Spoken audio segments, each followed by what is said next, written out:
Insurance സാമ്പത്തിക സുരക്ഷയുടെ ആദ്യപടി. പലർക്കും അറിയാത്ത കാര്യമാണ് ഇപ്പോഴും. ഇൻഷുറൻസ് എന്നാൽ എന്താണ്? ഇൻഷുറൻസ് എന്നാൽ അപ്രതീക്ഷിതമായി വരുന്ന അപകടങ്ങളിൽ നിന്നും സാമ്പത്തികമായി സഹായിക്കുന്ന ഒരു ടൂളാണ്. ജീവിതത്തിൽ സംഭവിക്കാവുന്ന ചില അപകടങ്ങൾ ഏതൊക്കെയാണെന്ന് നോക്കാം. പ്രീമേച്ചർ ഡെത്ത്, നമ്മൾ ഒട്ടും പ്രതീക്ഷിക്കാതെ വളരെ വേഗത്തിൽ വന്നു ചേരുന്ന ഡെത്ത്. രണ്ടാമത്തത് ഗുരുതരമായ രോഗങ്ങൾ. ഒരു രോഗങ്ങളും നമ്മളെ അറിയിച്ചിട്ടല്ല വരുന്നത്. എപ്പോൾ വേണമെങ്കിലും ആർക്ക് വേണമെങ്കിലും ഒരു ഗുരുതര രോഗം വരാം.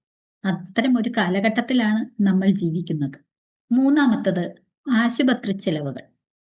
പണ്ടത്തെ പോലെയല്ല. ഇന്ന് ഒരു ചെറിയ പനി വന്നാൽ മതി, നമ്മളുടെ പോക്കറ്റ് കാലിയാകും. ഓരോ ദിവസം ചെല്ലുന്തോറും ഹോസ്പിറ്റൽ ബില്ലുകളുടെ എക്സ്പെൻസുകൾ കൂടി വരികയാണ്.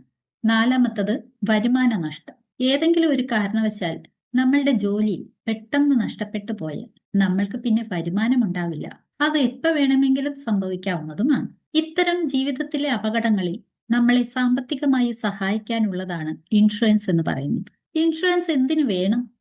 ജീവിതത്തിൽ ചില സംഭവങ്ങൾ നമ്മളുടെ കൺട്രോളിലല്ല. നമ്മൾ വിചാരിക്കുന്ന നേരത്തും അല്ല നടക്കുന്നത്. അതുകൊണ്ട് തന്നെ കുടുംബത്തിന്റെ സാമ്പത്തിക സുരക്ഷ ഉറപ്പുവരുത്തേണ്ട ആവശ്യമുണ്ട്. അതിന് ഇൻഷുറൻസ് അത്യാവശ്യവുമാണ്. പ്രധാനമായും ഏതൊക്കെ തരം ഇൻഷുറൻസ് ആണ് ഉള്ളതെന്ന് നോക്കാം. ഒന്ന്, ലൈഫ് ഇൻഷുറൻസ്. കുടുംബത്തിന്റെ സാമ്പത്തിക സുരക്ഷതയ്ക്ക് വേണ്ടിയിട്ട് ലൈഫ് പ്രൊട്ടക്ഷൻ അല്ലെങ്കിൽ ലൈഫ് ഇൻഷുറൻസ് കൂടിയേ തീരും. ഏതെങ്കിലും കാരണവശാൽ വരുമാനം നിലച്ചു പോയാൽ കുടുംബത്തിന്റെ സുരക്ഷയ്ക്ക് വേണ്ടിയിട്ട് ഇത്തരം ഇൻഷുറൻസുകൾ പ്രയോജനപ്പെടും. രണ്ടാമത്തത് ഹെൽത്ത് ഇൻഷുറൻസ്. മെഡിക്കൽ ബില്ലുകൾ വളരെ അധികമാകുമ്പോൾ നമ്മളുടെ സേവിങ്സ് മുഴുവൻ നഷ്ടപ്പെടുത്തിക്കൊണ്ട് നമ്മൾ ഒരു കടക്കിണിയിലേക്ക് പോകുന്നത് കാണാൻ സാധിക്കും. അതേസമയം ഒരു ഹെൽത്ത് ഇൻഷുറൻസ് ഉണ്ടെങ്കിൽ അത്തരം ബില്ലുകളുടെ ഭൂരിഭാഗവും ഹെൽത്ത് ഇൻഷുറൻസ് കമ്പനികൾ കൊടുത്തുള്ളൂ. നമ്മളുടെ പോക്കറ്റിൽ നിന്നും വലിയ തുകയൊന്നും ചെലവാവുകയുമില്ല. മൂന്ന്, ക്രിട്ടിക്കൽ ഇൽനസ്. ഒരു ഗുരുതര രോഗം, അത് എപ്പോൾ വേണമെങ്കിലും ആർക്ക് വേണമെങ്കിലും വരാം. ഇത്തരം കാര്യങ്ങൾ വരുമ്പോഴാണ് പല കുടുംബങ്ങളും കടക്കെണിയിലേക്കും ആത്മഹത്യയിലേക്കും നീങ്ങുന്നത്. ഹൃദയാഘാതം, ക്യാൻസർ തുടങ്ങിയ ഗുരുതരമായ രോഗങ്ങളിൽ നിന്നും അത്തരം സാമ്പത്തിക പ്രതിസന്ധിയിൽ നിന്നും രക്ഷപ്പെടുത്താൻ ക്രിട്ടിക്കൽ ഇൽനസ് പോലെയുള്ള ഇൻഷുറൻസ് കവറേജുകൾ സഹായിക്കുന്നതാണ്. ഒരു ഇൻഷുറൻസ് തിരഞ്ഞെടുക്കുമ്പോൾ എന്തെല്ലാം കാര്യങ്ങൾ ശ്രദ്ധിക്കണം?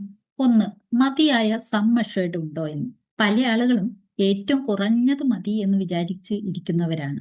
പക്ഷേ ഒരു പനി വന്നാൽ പോലും അതൊന്നും തികയാതെ വരുന്ന കാലമാണ്. അതുകൊണ്ട് തന്നെ സം അഷ്വേർഡ് എപ്പോഴും മതിയായ കവറേജ് കിട്ടുന്നത് തന്നെയായിരിക്കും. രണ്ടാമത്തത് വിശ്വാസ്യത. ഒരു കമ്പനി തിരഞ്ഞെടുക്കുമ്പോൾ ഏറ്റവും നല്ല രീതിയിൽ സർവീസ് കിട്ടുന്ന ഏറ്റവും വിശ്വാസയോഗ്യമുള്ള കമ്പനി തന്നെയായിരിക്കുക. മൂന്ന്, പോളിസി ടേംസ് മനസ്സിലാക്കുക. ചില കാര്യങ്ങളിൽ നമ്മൾക്ക് കവറേജ് കിട്ടാത്ത രോഗങ്ങളുണ്ട്. ചില രോഗങ്ങൾ കുറച്ചു കാലം നമ്മൾ റിന്യൂ ചെയ്തതിന് ശേഷമേ കിട്ടുള്ളൂ. അതുപോലെ തന്നെ നമുക്ക് കിട്ടുന്ന ബില്ലിൽ നിന്നും ഏതൊക്കെ തുകകൾ നമുക്ക് കമ്പനി അടയ്ക്കും, ബാക്കി നമ്മൾ അടയ്ക്കേണ്ടി വരും. ഇങ്ങനെയുള്ള കുറെ ടേംസ് ആൻഡ് കണ്ടീഷൻസ് ഉണ്ട്. ഇതെല്ലാം നമ്മൾ മനസ്സിലാക്കിയിരിക്കണം. നാലാമത്തത് ലോങ് ടൈം ബെനിഫിറ്റ് പരിശോധിക്കും. വളരെ വർഷങ്ങൾക്ക് ശേഷം പോലും നമുക്ക് വരുന്ന അസുഖങ്ങൾക്ക് അത് കവറേജ് നൽകുമോ എന്നുള്ള കാര്യവും നമ്മൾ പരിഗണിക്കേണ്ടതാണ്. നമുക്കിത് ജീവിതകാലം മുഴുവൻ ആവശ്യമുള്ളതാണ് ഹെൽത്ത് ഇൻഷുറൻസ്. അതുകൊണ്ട് തന്നെ ഒരു കമ്പനി തിരഞ്ഞെടുക്കുമ്പോൾ, ഒരു ഇൻഷുറൻസ് തിരഞ്ഞെടുക്കുമ്പോൾ, അതിന്റെ സം അഷ്വേർഡ് തിരഞ്ഞെടുക്കുമ്പോൾ ഇതെല്ലാം നമ്മൾ നോക്കിയിട്ട് വേണം ചെയ്യാനായിട്ട്. സാധാരണ രീതിയിൽ ഇൻഷുറൻസ് എടുക്കുന്ന ആളുകൾ ചെയ്യുന്ന തെറ്റുകൾ എന്തൊക്കെയാണെന്ന് നോക്കാം. ഒന്ന്, ഇൻഷുറൻസ് വൈകി തുടങ്ങുക. പല ആളുകളും ഇൻഷുറൻസ് എന്ന് കേൾക്കുമ്പോൾ എല്ലാം കഴിഞ്ഞിട്ട് അവസാനം എടുക്കേണ്ടതാണെന്ന് വിചാരിച്ചിരിക്കുന്നു. രണ്ടാമത്തത്, കുറഞ്ഞ കവറേജ് മാത്രം എടുക്കുക. അടയ്ക്കേണ്ടി വരുന്ന പ്രീമിയത്തിന്റെ വലിപ്പം നോക്കി മാത്രം അത് വളരെ കുറഞ്ഞ ഒരു സം അഷ്വേർഡ് മതി എന്ന് തീരുമാനിക്കുന്നവരാണ് പലരും. അപ്പോൾ അവരുടെ ജീവിതത്തിലും അതുപോലെ തന്നെ കോംപ്രമൈസ് ചെയ്യേണ്ടി വന്നേക്കാം. മൂന്നാമത്തത്, ഹെൽത്ത് ഇൻഷുറൻസ് എന്നുള്ളത് മാറ്റിവെക്കുക. പല ആളുകളും ചെയ്യുന്ന കാര്യമാണ്, ഇപ്പോൾ ഞാൻ ഹെൽത്തി ആണല്ലോ, ഇപ്പൊ എനിക്ക് അതിന്റെ ആവശ്യമില്ല, എനിക്ക് അത്യാവശ്യം സേവിങ്സ് ഉണ്ട്, അതുകൊണ്ട് തന്നെ ഒരു രോഗം വന്നാൽ ഇപ്പൊ കുഴപ്പമില്ല, പിന്നീടാകട്ടെ എന്ന് വെച്ച് മാറ്റിവെക്കുന്നത്. ഒരു ഹെൽത്ത് ഇൻഷുറൻസ് എപ്പോഴും ആരോഗ്യമുള്ളപ്പോൾ മാത്രമാണ് ലഭിക്കുക. അത് തന്നെയല്ല, അതിൽ ഒത്തിരി വെയിറ്റിംഗ് പീരീഡും ഉണ്ട്.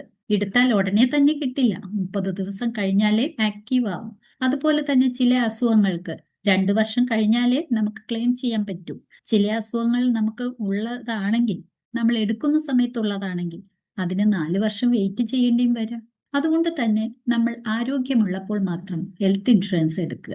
അതല്ലെങ്കിൽ നമുക്ക് ആവശ്യമുള്ള സമയത്ത് എടുക്കാൻ ചെല്ലുമ്പോൾ ചിലപ്പോൾ കമ്പനികൾ നമ്മളെ റിജക്റ്റ് ചെയ്തേക്കാം. ഒരു നല്ല സാമ്പത്തിക പ്ലാനിംഗ് ഉണ്ടാവണമെങ്കിൽ 4 കാര്യങ്ങൾ വേണം. 1 protection, 2 savings, 3 growth, 4 income planning. ഇവയെല്ലാം ബാലൻസ് ചെയ്യുമ്പോഴാണ് നല്ല രീതിയിലുള്ള ഒരു സാമ്പത്തിക പ്ലാനിംഗ് ആവുന്നത്. ഈ സെഷൻ അവസാനിക്കുമ്പോൾ അവസാനമായി ഒരു സന്ദേശം കൂടി പറയട്ടെ. ഇൻഷുറൻസ് എന്ന് പറയുന്നത് അതൊരു ചെലവല്ല, മറിച്ച് അത് നമ്മളുടെ ഭാവിക്ക് വേണ്ടിയുള്ള, നമ്മുടെ കുടുംബത്തിന്റെ സുരക്ഷയ്ക്ക് വേണ്ടിയുള്ള ഒരു ഇൻവെസ്റ്റ്മെന്റ് ആണ്. ഈ സന്ദേശം നിങ്ങളിലേക്ക് എത്തിക്കുന്നത് Jayashree Govindan, retirement risk eliminator. കൂടുതൽ വിവരങ്ങൾക്ക് കോൺടാക്ട് ചെയ്യാം.